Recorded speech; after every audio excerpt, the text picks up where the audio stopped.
இப்போ நான் சொன்னது ஒரு சாம்பிள் தான். இந்த மாதிரி பல குன்றுகள் காணாமல் போய்விட்டன தமிழ்நாட்டில்.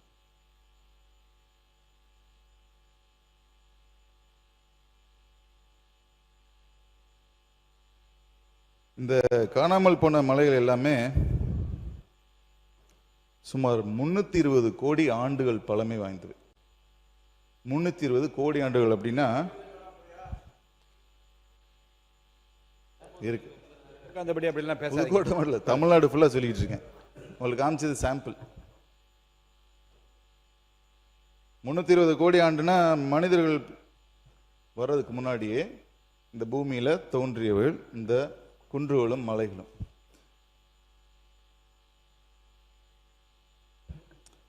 ஆற்று மணலுக்கு மாற்றாக கொண்டு வரப்பட்ட எம்சாண்ட் தேவை அதிகமானதால் நிறைய தரமற்ற கலப்பட எம்சாண்ட் விற்பனை செய்யப்படுகிறது. இது எதுக்காக இந்த மலையெல்லாம் காண போயிருக்குன்னா, அந்த கடந்த ஒரு 10 வருஷமா ஆற்று மணல் எடுக்கிறதுல சிக்கல் வந்ததுனால எம்சாண்டுக்காக பல மலைகள் அரைத்து பொடியாக்கப்பட்டு விட்டன. அதாவது 250 வருஷம் வயசு உள்ள ஒரு மலை 1 வருஷத்துலேருந்து 3 வருஷத்துக்குள்ள கம்ப்ளீட்டாக வெட்டி எடுக்கப்பட்டு மண்ணாக்கப்பட்டிருக்கு.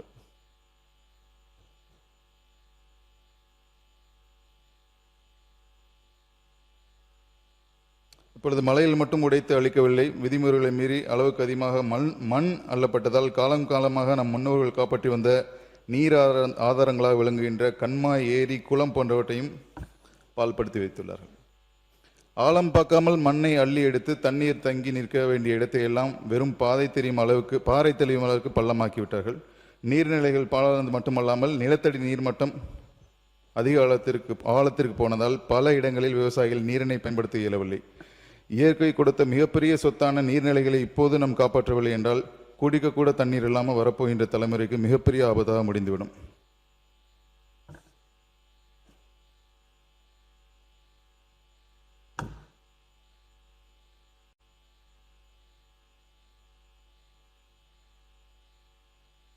இயற்கை வளமான மலையை அழித்து செயற்கை மணலை தயாரிப்பதை குறைத்து வாய்ப்புள்ள பகுதிகளில் இயற்கையாக படியும் ஆற்று மணலை முறையாக அரசு நிறுவனத்தின் மூலம் அகழ்ந்தெடுத்து பொதுமக்களுக்கு குறைந்த விலையில் கிடைத்திட அரசு உரிய நடவடிக்கை எடுத்து வருகிறது. மேலும் அரசு கண்மாய் மற்றும் ஏரிகளில் அதிக அளவில் படிந்துள்ள மண்ணை முறையாக அனுமதிக்கப்பட்ட அளவுடன் விதிகளுக்கு உட்பட்டு அரசு நிறுவனத்தின் மூலம் வெட்டி எடுக்கவும் நடவடிக்கை எடுக்கப்படும். மேலும் கட்டுமான பொருட்களின் தேவையை கருதி பிற மாநிலங்களிலிருந்து கனிமம் இறக்குமதி செய்வதற்கான சாத்தியக்கூறுகளை இவ்வரசு ஆராயும். குவாரிகளில் பயன்பாடு இல்லாமல் குவித்து வைக்கப்பட்டுள்ள கழிவு கற்களை சுழற்சி முறையில் பயன்படுத்த உள்ள வாய்ப்புகள் ஆகியவை குறித்து விரிவாக ஆராய்ந்து கட்டுமான பொருட்களின் தட்டுப்பாடினை நீக்கிடவும் இதன் மூலம் குறைந்த விலையில் பொதுமக்களுக்கு கட்டுமான பொருட்கள் கிடைத்திடவும் வழிவகை செய்யப்படும். தமிழ்நாட்டின் தினசரி மணல் தேவைக்காக செயற்கை மணலை மட்டுமே சார்ந்திருப்பது நீண்ட கால தீர்வாகாது. எனவே ஆற்று மணல், எம்சாண்ட், பிற மாநிலங்களிலிருந்து மற்றும் அயல் நாடுகளிலிருந்து மணல் இறக்குமதி செய்ய உள்ள வழிவகைகளை ஆராய்ந்து இவற்றை ஒருங்கிணைத்து டைவர்சிஃபைடு சாண்ட் சப்ளை சிஸ்டம் பல்முனை மணல் விநியோக முறையை உருவாக்குவது தற்போதைய சூழ்நிலை மிகவும் அவசியமாகும். குறிப்பாக மலேசியா, கம்போடியாவின் மீகாங் ஆற்றுப்பகுதியில் மற்றும் தைவானில் உள்ள ஆற்றுப்பகுதியில் கிடைக்கும் மணலை இறக்குமதி செய்ய உள்ள சாத்தியக்கூறுகளை ஆய்வு செய்து நமது அரசு உரிய நடவடிக்கை எடுக்கும்.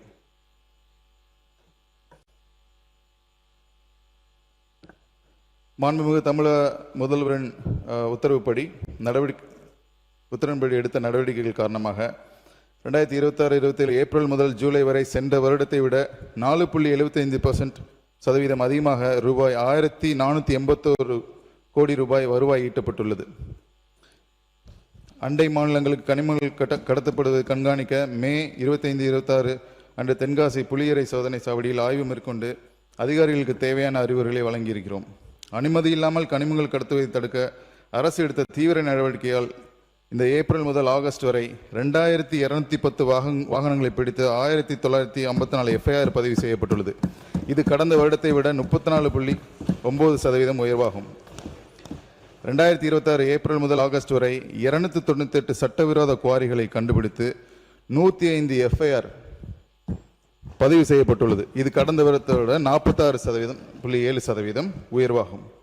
ட்ரோன் மூலமாக 1506 குவாரிகளை அளவிடப்பட்டதில் விதிமீறல்கள் கண்டறியப்பட்ட 499 குவாரிகளில் 303 குவாரிகளுக்கு ரூபாய் 500 கோடி அபராதம் விதிக்கப்பட்டு அதில் ரூபாய் 46 கோடி வசூலிக்கப்பட்டுள்ளது. குவாரி ஆய்வில் விதிமீறல்கள் கண்டுபிடிக்கப்பட்ட 108 குவாரிகளில் தற்காலிகமாக நிறுத்தி வைக்கப்பட்டு 150 கோடி அபராதம் விதித்து உரிய நடவடிக்கை எடுக்கப்பட்டுள்ளது. வாகனங்களில் கனிமங்கள் அனுமதிக்கப்பட்ட அளவில் மட்டுமே கொண்டு செல்வதை முழுமையாக செயல்படுத்துவதற்காக முதல் முறையாக நமது அரசு 5/6/2026 அன்று அரியலூர் மாவட்டத்தில் சுண்ணாம்புக்கல் சுரங்கத்தில் இடைமேடையில் மீமா ஸ்தலத்தோடு இணைக்கும் பணிகள் வைக்கப்பட்டுள்ளது.